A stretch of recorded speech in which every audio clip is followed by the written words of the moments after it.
жаңағы ауа райының құбылыстарын салып көрейік. Күн шықты, жел соқты, жаңбыр жауды, боран соқты. Кемпір қоса шықты. Жақсы, бір-біріңізге қарап. Жақсы бала. Екінші тоқташы. Екінші топ. Кел, қарақат шық. Тез-тез долдыр бала. Бірінші топ.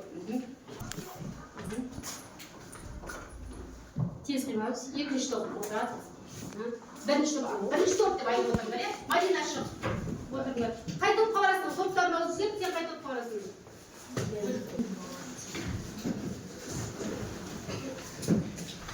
Самал тез шық. Топтарды бер. Кім шық десіз? Аяжан шық. Бірінші топ отыр.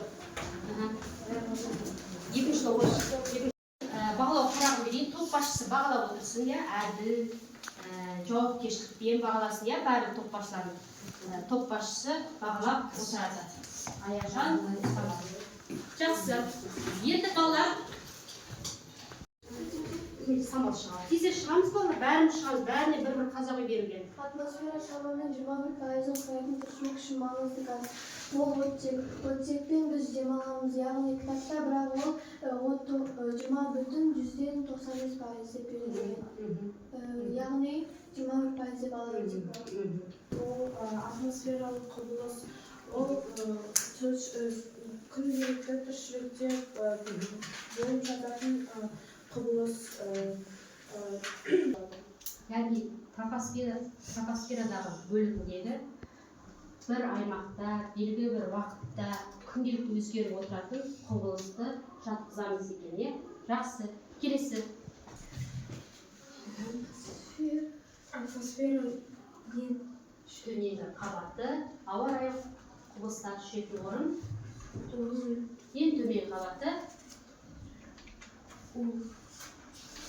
Тропосфера қабаты. Жақсы. Желдің бағыттан аяғы жел баға. Жел баға. Келесі. Үнжілік. Күн сәулесінің сызылуы ұстаздың дәрежесі асқасы. Тамаша. 78% құрайды. Азот дегеніміз ол бізге өсімдіктерге өте қажет.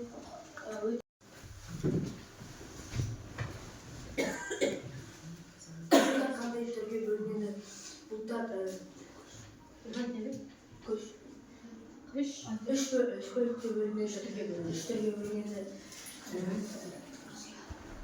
Әділдік, жауапкершілік адамда болу. Біз атмосфералық құбылыстарды ұмытып жатырмыз, иә? Ол кезде атмосфералық құбылыстар кезінде апатты жағдай болады, қиын кездер болады. Сол кезде біз не істеуіміз керек? Жауапкершілікпен, әділдікпен бір-бірімізге көмектесе білуіміз керек екен бала. Жауапкершілік, әділдік деген ол әркімнің. Сингапур кезінде өте кедей мемлекет болған екен. Сингапур мемлекеті 1960-70 жылдары. Сөйтіп өзіне даму үшін қатал заң, әділ заң орнатқан екен. Жаңағы егер жемқорлық болса, ол шеніне, лауазымына қарамай жауапкершілікке тартып жазалаған екен. Сол кезден бастап халық әділдікке, мемлекетке сеніп. Өте қауіпті құбылыстардың бірі, мысалы көктайғақ. Адамдар көлік айдағанда көктайғақтан өте тайып, көптеген апаттар орын алады. Жылымызда неше түрлі. Жақсы. Және ауа райында құбылыстар адамның тіршілігі мен шаруашылығына кері әсер ететін ауа райы жағдайлары. Бұл құбылыстар жауын-шашынға және желге байланысты болып бөлінеді. Жауын-шашынмен байланысты құбылыстарға қар жауып, нөсер жаңбыр, құрғақшылық, тұман, көктайғақ және үсік жатады. Ал желмен байланысты құбылыстарға қарлы боран, шаңды дауыл, құйын, тропикалық циклон және аңызақ жел кіреді. Қар жауып, ұзақ уақыт бойы тоқтамай жауатын жауын-шашын түрі. Қатты қар көлік қозғалысын қиындатып, электр желілерін үзіп, өсімдіктердің беті мұздап қалады. Үсік ауыл шаруашылығына зиян тигізеді. Мұндай кезде егістікті су бүркіт немесе түтіндетіп қорғау тәсілдері қолданылады. Тұман ауадағы ұсақ су тамшыларының жиналуынан пайда болады. Тұман кезінде көлдің қашықтығы азаяды, көлік қозғалысы қауіпті болады. Сондықтан жолда жүргенде жарықты жағып, жылдамдықты азайту қажет. Жақсы. Енді балалар өздеріне не қызық болды осы жерде? Осы видеода, осы бейнероликте, үсік. Қай жағынан қызық? Ал егілдерді зиян тигізеді. Зиян тигізеді, зиян тигізеді, тағы Және құрғақшылықтың алдын алу мысалдары өте маған қатты ұнады. Себебі құрғақшылық біздің ауылда да алдын алу, басқа да мемлекеттерде, мысалы шөп жетіспеулігі, судың тапшылығы және құрғақшылыққа шыдамды өсімдіктерді отырғызу. Яғни суды не істеу керек?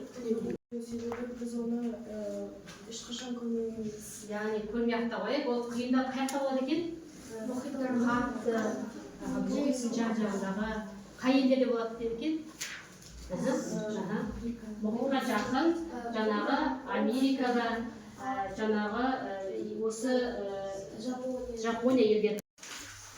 Құрғақшылық, аңсақ жел, бағанағы құйындар байқалады. Экономикаға, ауыл шаруашылығына қандай әсер тигізеді? Яғни сақтану жолдарын айтасыздар, иә?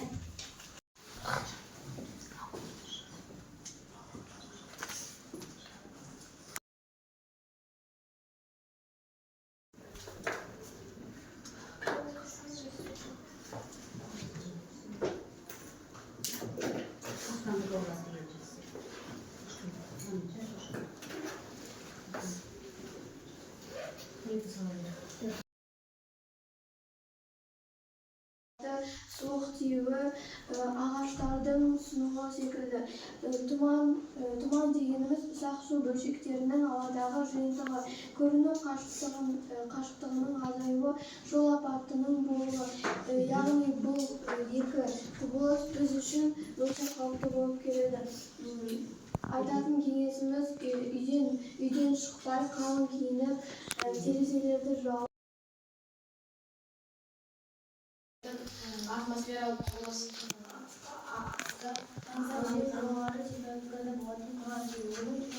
Тоқпай ағайтамыз бала? өсімдіктерге көп зақым береді. Құйын деген ол өте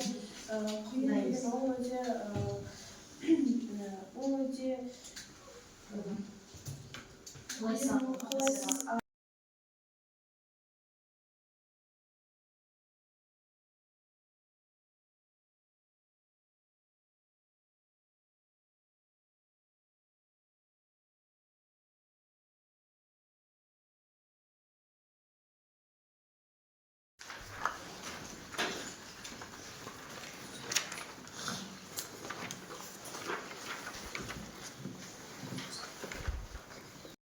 Канадаға сіздің жасына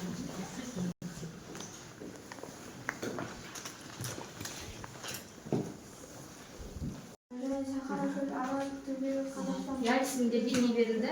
Құрғақшылық берілді. Қай жақта болды? Дұрыс. Бекірегендер дұрыс. Қайтадан көрсетші.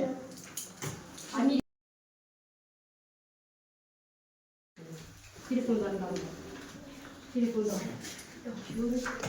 Телефондардан QR-ға шығарып тез.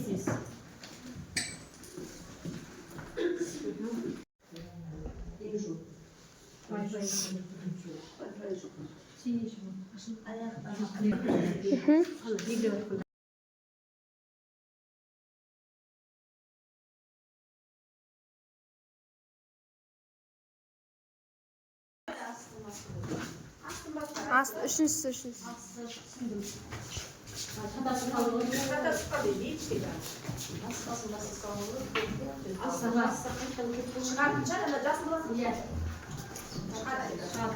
Болдық па, бәрі шықтық па? Аяжан, самбап шықтыңдар ғой, иә? 8 болады 7. Жақсы, тамаша. Мадина 8, Меган 8, Ерхан 8, Өмірғали 8.